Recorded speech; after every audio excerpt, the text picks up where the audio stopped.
Hello नमस्कार आदाब सलाम सत श्री अकाल केम छो कस्य काय केरो हाल है केना छी यहाँ सब कैसन वाणी हाउ आर यू कैसे हैं आप लोग केमो ना जो मरक्कम खम्हा गणयोगम केमती अच्छंती की खबर नमस्तुभ्यं राधे राधे राम राम देवी और सज्जनों। आज के इस वीडियो में मैं राजा मिश्रा आपको बताने जा रहा हूँ कि कन्या लग्न के कुंडली में आखिर शुक्र का क्या फल होता है। कन्या लग्न वालों के लिए शुक्र देवता आखिर क्या अच्छा अथवा क्या बुरा रिजल्ट देते हैं। किस भाव में शुक्र बैठे हुए हैं तो आपको अच्छा मिलेगा, किस भाव में बैठे हुए हैं तो बुरा फल मिलेगा। कितना अच्छा कितना बुरा मिलेगा इसका डिपेंड ये होता है कि वो कितने डिग्री पर में है। 0 से 6 डिग्री पर में अगर शुक्रदेव हैं तो आपको 25% अच्छा या बुरा फल मिलेगा। 6 से 12 डिग्री पे हैं तो 50% अच्छा या बुरा फल मिलेगा। 12 से 18 डिग्री पर में हैं तो आपको 100% अच्छा या बुरा फल मिलेगा। 18 से 24 डिग्री पर में हैं तो फिर 40 से 50% और 24 से 30 डिग्री पर में है तो फिर 0 से 25% के बीच में आपको ये फल मिलेगा।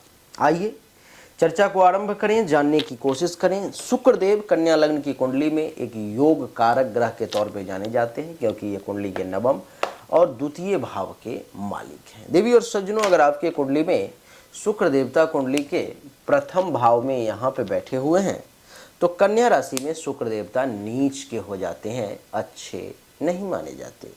जिसके कारण से शुक्र का जब भी समय आपके जीवन में आएगा और प्रथम भाव में शुक्र हैं और शुक्र की महादशा अंतर्दशा आई है तो आपको मानसिक तौर पे बेचैनी, परेशानी, विनम्रता में कमी और दाम्पत्य जीवन में परेशानी, दैनिक रोजगार व्यवसाय का अच्छा ना चलना, काम वासना की अधिकता देखने को मिलेगी। शुक्र देवता अगर आपके कुंडली के दूसरे भाव तुला राशि में है तो आपके लिए बहुत अच्छा है। ये आपके धन धान्य संपत्ति में वृद्धि, परिवार से लाभ, वाणी में मीठापन, पैसा खूब जमा कर पाना और सप्तम दृष्टि अष्टम भाव पर में तो विदेश से भी लाभ का योग, अचानक से धन प्राप्ति के भी योग बनेंगे। शुक्र देवता अगर आपके कुंडली के तीसरे भाव में बैठे हुए हैं तो ये आपको बहुत पराक्रमी बना देंगे। आप अपने पराक्रम के, अपनी शक्ति की बदौलत कोई भी काम कर पाने में सक्षम होंगे। आपको गुप्त शत्रु का नाश होगा, गले, नाक, कान, श्वसन अंग से संबंधित परेशानी दूर होगी, छोटे भाई बहन से भी लाभ मिलेगा, छोटी छोटी यात्राएं भी खूब होंगी। सप्तम दृष्टि नवम भाव पे है तो भाग्य का भी अच्छा खासा साथ मिलेगा। संत, महात्मा, ऋषि, मुनि, ब्राह्मणाचार्य जिनका भी आशीर्वाद मिलेगा और धर्म का काम भी आप कर पाएंगे। शुक्र देवता अगर आपके कुंडली के चतुर्थ भाव में है तो सुख में वृद्धि होगी, माता से लाभ मिलेगा। जमीन, मकान, गाड़ी, घोड़ा, बंगला, अचल संपत्ति के रिगार्डिंग जो है सो आपको अच्छे लाभ मिलेंगे, अच्छे फल मिलेंगे, सुख में खूब वृद्धि होगी। सप्तम दृष्टि दशम भाव पर में है तो पिता तुल्य लोगों से लाभ, इज्जत, प्रतिष्ठा, मान सम्मान में वृद्धि होगी और सरकार से भी फायदा होगा। शुक्र देवता अगर आपके कुंडली के पंचम भाव में शनि के राशि में मकर राशि में है देवी और सज्जनों तो ये आपके लिए क्या देंगे, तो आपको ये संतान में पुत्री का भी सुख देंगे। आपको अचानक से धन का लाभ भी मिलेगा, उपलब्धि की प्राप्ति भी होगी। अचानक से धन के लाभ के साथ साथ चाहने वाले लोगों की संख्या भी बढ़ेगी। विद्या और बुद्धि की भी प्राप्ति बहुत अच्छे तरीके से होगी। संतान बहुत सुंदर होगा और यहाँ से सप्तम दृष्टि एकादश भाव पर में लाभ में वृद्धि, आय में वृद्धि, आमदनी में वृद्धि, उपलब्धि की प्राप्ति, मनोकामना की पूर्ति और सीनियर्स का सपोर्ट और छोटी छोटी यात्राएं। कुंडली के छठे भाव में अगर शुक्र हैं तो यहाँ अच्छा फल नहीं देंगे। यहाँ पर में शुक्र देवता जो है सो बहुत बुरा फल देंगे, जैसे कि दुश्मनों के द्वारा परेशानी, चिंता, हेल्थ वाइज इशू, कर्ज, केस मुकदमा, पेट से संबंधित परेशानी, अपयश, कलंक, शोक और दुख। यहाँ से सप्तम दृष्टि द्वादश भाव में पड़ेगी तो धन हानि के योग, अस्पताल खर्चा, एक्टिवेट और पैसे की बर्बादी। शुक्र देवता अगर कुंडली के सप्तम भाव में है तो उच्च के हो गए। यहाँ पर मैं शुक्र देवता मालव्य नामक राजयोग का निर्माण किया जिसके कारण से बहुत ही खूबसूरत, बहुत ही सुंदर आपको जीवन संगिनी, जीवन साथी मिलेगी या मिलेगा और काम वासना की पूर्ति होगी। दैनिक रोजगार व्यवसाय बहुत अच्छा चलेगा, प्राइवेट पार्ट से संबंधित परेशानी भी दूर होगी और सप्तम दृष्टि प्रथम भाव पर में विनम्रता बनी रहेगी, ज्ञान और बुद्धि में भी खूब वृद्धि होगा।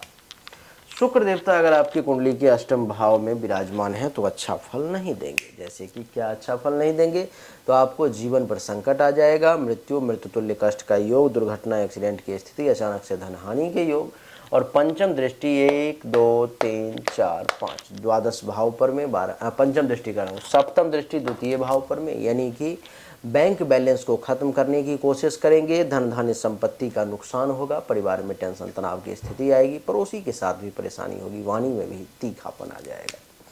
शुक्र देवता अगर आपके कुंडली के नवम भाव में हैं देवी और सज्जनों, तो आपको ये भाग्य का खूब साथ देंगे, भाग्य भरोसे अपने आप काम होता चला जाएगा। संत महात्मा ऋषि मुनि ब्राह्मण आचार्य का आशीर्वाद मिलेगा आपको, और ससुराल से भी लाभ मिलेंगे। सप्तम दृष्टि तीसरे भाव पर में, अर्थात क्या होगा, तीसरे भाव पर में सप्तम दृष्टि यानी कि पराक्रम में वृद्धि, धैर्य का मजबूत होना, गुप्त शत्रु के द्वारा परेशानी का नाश, गले नाक कंठ शोषण अंग से संबंधित परेशानी का खत्म होना, छोटे भाई बहन जूनियर्स का अच्छा खासा सपोर्ट मिलना। शुक्र देवता अगर आपके कुंडली के दसम भाव में हैं, तो आपकी जानकारी के लिए बता दूं कि ये आपको पिता तुल्य लोगों से भी खूब साथ दिलवाएंगे, और पिता तुल्य लोगों का लाभ भी मिलेगा, इज्जत प्रतिष्ठा मान सम्मान में वृद्धि भी होगी, सरकार से भी फायदा होगा, काम धंधा भी बढ़िया चलेगा। सप्तम दृष्टि चतुर्थ भाव पर में, तो सुख में वृद्धि, माता तुल्य महिलाओं से लाभ, जमीन मकान गाड़ी घोड़ा बंगला अचल संपत्ति के प्राप्ति का भी योग बनेगा। शुक्र देवता अगर आपके कुंडली के एकादश भाव में विराजमान हैं, तो लाभ में वृद्धि, उपलब्धि की प्राप्ति, आमदनी में वृद्धि, मनोकामना की पूर्ति, सीनियर्स का सपोर्ट, और सप्तम दृष्टि पंचम भाव पर में, तो पुत्री प्राप्ति का भी एक योग बनेगा, संतान का सुख मिलेगा, और विद्या बुद्धि बहुत तेजी से काम करेगा, अचानक से धन लाभ के योग, चाहने वाले लोगों की संख्या में भी वृद्धि के योग। शुक्र देवता अगर आपके कुंडली के 12वें भाव में है, तो आपके लिए नुकसानदेह होगा। ये आपको आंख से संबंधित परेशानी, धन हानि का योग, अस्पताल का खर्चा एक्टिवेट, पेट से संबंधित समस्या, दुश्मनों के द्वारा परेशानी, चिंता, केस मुकदमा, कर्ज, ये सब की स्थिति जो है सो आपके सामने लेकर के आएगा। बात रही रत्न धारण करने की, तो अगर आपकी कुंडली में शुक्र देवता कुंडली के प्रथम भाव में, छठे भाव में, अष्टम भाव में और 12वें भाव में है, तो भूल से भी रत्न ना धारण करें, नहीं तो आपको ये तबाह और बर्बाद कर देंगे। इसके अलावा कुंडली में कहीं भी हैं तो आप रत्न धारण कर सकते हैं, बिना सोचे समझे। आप चांदी की अंगूठी में हीरा, ओपल, फायर, स्फटिक, अब जो धारण करना चाहें ओपल कर सकते हैं। हाँ, अगर 12 से 18 डिग्री के बीच में वो शुक्र है तो आपको ज़रूरत नहीं है रत्न की, अगर उससे कम या ज़्यादा है तो आपको रत्न धारण करना चाहिए। तो उम्मीद करता हूँ कि ये छोटा सा वीडियो आपको पसंद आया होगा। बहुत लोग कहते हैं कि गुरुदेव, अच्छा फल जो बताया जाता है वो हमें नहीं मिलता, जो बुरा फल बताया जाता है वो हमें ज़रूर मिलता है। अगर आपके साथ भी ऐसा होता है तो सामने दिए गए व्हाट्सएप नंबर 7062757996 पर में अपनी जन्म तारीख, जन्म समय, जन्म स्थान, दोनों हाथ की हथेली का फोटो अवश्य भेजें। आपको सही और एक्यूरेट जानकारी निश्चित तौर पर में प्राप्त होगी।